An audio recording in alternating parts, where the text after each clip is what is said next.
Making on the move, that's where this project began, thinking about what I could make in the back of a van while travelling the world.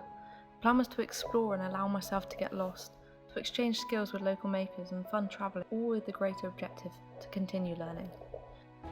I did some local travelling to start thinking about journeys.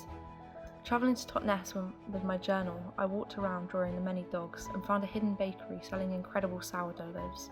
This is where I first came to think, food is design. I thought about the ways I'd be eating while travelling and how this related to my project. This is where the idea for the log burner came in. Firstly, it would heat the van, and secondly, it would be a kiln to fire small ceramic pieces. Lastly, it would be an oven where I could cook food outdoors. So alongside the log burner, I create ceramic pieces inspired by the food and the places I travel. However, basing my project on travel didn't go quite as planned. So we took a step back. Instead of where could I travel to now, I looked at where I wanted to travel in the future, Spain being my dream goal. So I looked at Andalusia and the 8 regions and researched the local ingredients.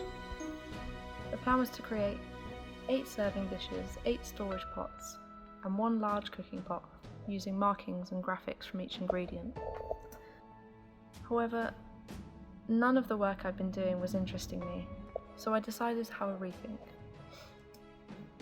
Instead of where I wanted to travel in the future, I thought about what I would need to do the travelling in the first place, and what I would want my van kitchen to look like. So I decided to CAD up a model of the van and the kitchen. I looked at making spice pots that would hold my favourite herbs, how they could safely travel while on the road with a shielded spice rack, and I even looked at wonky measuring spoons and imperfectionism.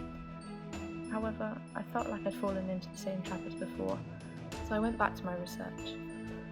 I had a new plan. How can I celebrate and share the historical and cultural significance of an ingredient? It has all the elements of my original proposal: food, culture, travel and learning. Currently I'm looking at olive oil, how it was shipped in ceramic amphora that at the time was seen as disposable as the cardboard boxes today. Taking inspiration from Monte Testaccio, I began smashing the spice pots I've been working on. This led me to reconsider what we value as disposable, play with food as a material, and find a deeper, more exciting foundation for my final design. Now I'm creating miniature amphora that can be filled with aromatic olive oils. They're encased in the firing process by a larger, thinner amphora, designed for the user to break themselves. Because smashing stuff is fun. The process has been a surprising one. Despite uncontrollable events and wandering multiple paths that led to dead ends, the journey so far has been fun, and I look forward to getting lost again.